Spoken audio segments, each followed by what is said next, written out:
m'étais jamais posé la question de la mer, honnêtement.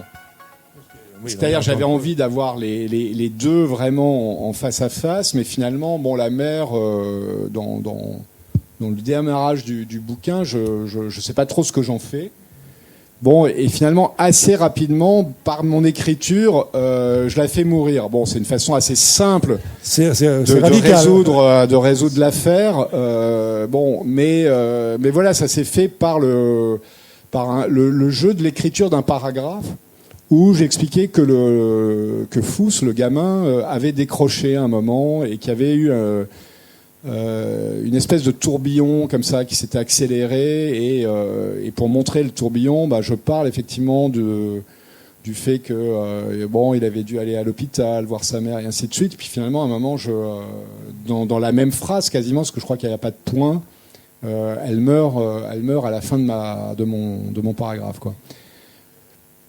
Je me suis dit finalement oui, je viens de répondre à ma question, quoi. Enfin voilà, donc il peut se passer ça dans l'écriture d'un bouquin. Ça peut être tout à fait bon. Et puis il peut avoir à l'inverse, vous pouvez avoir quelques scènes où vous savez que vous les écrirez. C'est-à-dire que il y a des scènes typiquement dans le bouquin que je suis en train d'écrire. Bon, j'ai entre guillemets, j'ai des scènes à faire, quoi. Je sais. Ça ne veut pas dire que ça sera les seuls que je ferai, que j'écrirai. Peut-être que d'ailleurs je les virerai à un moment aussi. Mais j'ai un certain nombre de scènes à faire et voilà, quoi. Et puis d'autres qui vont venir plus naturellement. Et dans les terres animales, typiquement, ce qui s'est passé, c'est que je me suis dit à un moment, il faut que j'arrive quand même à énoncer que le fait qu'on peut sortir de la zone, que c'est pas complètement interdit, bien sûr. Mais que c'est là pour le coup c'est irrémédiable aussi, c'est-à-dire qu'on peut pas le bon de sortie il est définitif.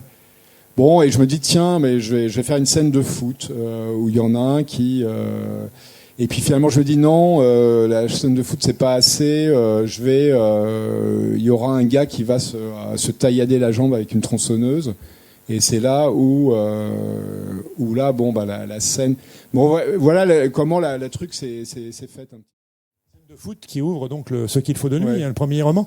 On n'a pas évoqué, mais on l'a peut-être dit un peu en creux, mais c'est aussi un très beau livre, Ce qu'il faut de nuit, et ça revient un peu quand même dans vos romans sur le silence, sur la difficulté de communiquer. Alors vous allez dire c'est peut-être plus vrai chez les hommes que chez les femmes, je ne sais pas, mais enfin voilà. Et en tout cas c'est le cas de ce père avec ses fils qui a du mal, mais on sent sa grande volonté d'arriver à parler, mais bon voilà, il a un peu c'est difficile.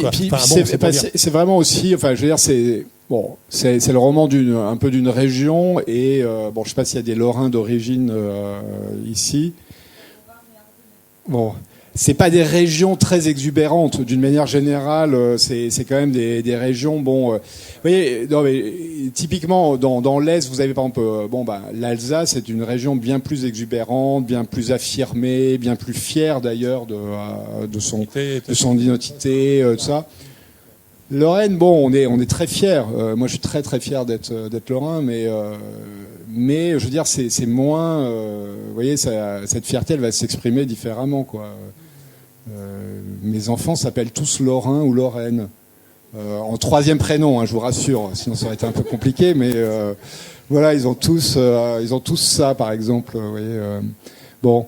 Donc c'est des régions où globalement je pense qu'elles sont il y a beaucoup moins d'interactions mais même je veux dire avec mes amis de lycée on était quand même des gens relativement raisonnables et pas très exubérants, quoi, en fait. On n'était pas voilà. C'est aussi une région qui a été, sans tomber dans le cliché, mais c'est vrai, qui a été quand même aussi, toute l'histoire de Lorraine, soit industrielle, c'est une région qui a relativement donné. On a morflé aussi, c'est une région qui a été, mais après, sans tomber dans le misérabilisme. Non, pas du tout, mais j'essaie c'est pas le but du livre. Et c'était pas du tout le but du livre, c'est-à-dire justement, je voulais montrer le contraste, c'est-à-dire montrer qu'effectivement, il y a des espoirs, d'ailleurs, et il y en a encore. Et vous pouvez avoir de belles réussites. Par exemple, le centre Pompidou là à Metz marche plutôt bien. Franchement, c'est plutôt quelque chose qui qui a été réussi, qui donne pas mal de fierté, tout ça.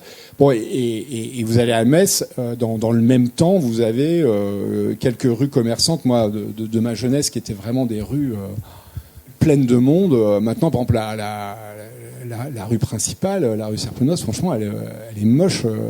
Enfin, il y a plein de trucs fermés, tout ça. Enfin, vous voyez, donc c'est des villes de contraste, en fait. Mais je pense qu'il y en a énormément en France. Je pense, oui. Il y a énormément de villes comme ça où, bon, parfois il suffit d'un petit truc, quoi, pour redynamiser.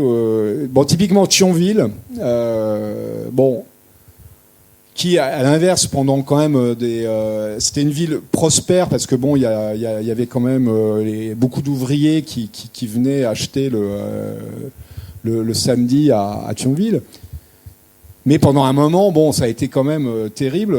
Bon, bah, là, par exemple, elle renaît. Pourquoi ? Parce que bon, elle est quand même assez proche du Luxembourg, donc ça reste un lieu intéressant pour y vivre, qui est pas trop loin pour aller travailler au Luxembourg. Et donc, comme les gens travaillent au Luxembourg ont plutôt des bons salaires, bon, bah, ça fait grimper à nouveau la ville, quoi, en fait. Donc, vous avez comme ça des mécaniques parfois qui se recréent. Et donc là, il est peut-être trop tôt pour le dire, il y a un prochain livre qui s'esquisse ou qui... Oui, ouais, on va pas en parler. Non, pas du tout. Non, mais quand même, on serait curieux. Non, bien sûr, oui. Il y a un livre, mais bon. Jeunesse, non. Alors j'ai un livre jeunesse qui est écrit. Enfin, qu'il faut que je réapplique à moi-même le conseil. Enfin, je me réapplique le conseil d'un an de laisser mûrir pendant un an. Donc là, je vais le reprendre dans quelques semaines. Et puis j'écris un livre entre guillemets adulte, mais bon, qui sortira pas avant, je pense, 2026 là maintenant en fait. Toujours pour la manufacture de livres, qui est votre éditeur. Vous aviez envoyé un premier manuscrit qui avait été rapidement, je crois qu'il a eu la réaction était immédiate presque. J'avais envoyé le mercredi soir, il m'a appelé le vendredi matin. En effet, donc c'est pas mal. Après avoir passé des années, parce que mes 2 premiers romans n'ont jamais été publiés, j'ai passé des années à attendre le facteur, hein, vraiment. Mais bon, il y a un truc qui est clair, c'est que quand vous recevez une lettre, c'est pas bon. C'est très mauvais signe. Un éditeur, quand il a envie de vous éditer, il vous appelle ou il vous envoie un mail, mais il vous envoie pas un courrier, quoi. Un courrier, ça prend trop de temps et voilà, quoi. Mais j'ai passé des années, à attendre ça, quoi. Donc, qu'est-ce qui avait fait que vous aviez envoyé à la manufacture ? C'était j'avais vu des reportages. J'avais lu une interview de Pierre Fourniot et j'avais vu un reportage sur lui. Et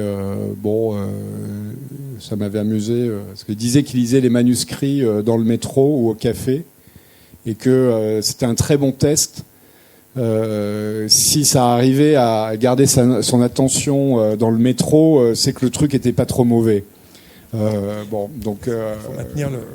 et je dois dire qu'il continue comme ça, parce que souvent, enfin moi, les gens qui travaillent avec lui au bureau me disent qu'il ne tient pas à son bureau, que c'est un calvaire pour lui, et donc il dit je descends. Et il va donc à boire un café, il se met au café et il lit ses trucs au café. Et merci beaucoup Laurent d'être venu jusqu'à nous. Merci à vous d'être venu, c'est très sympa. Voilà. Merci. Bonne soirée.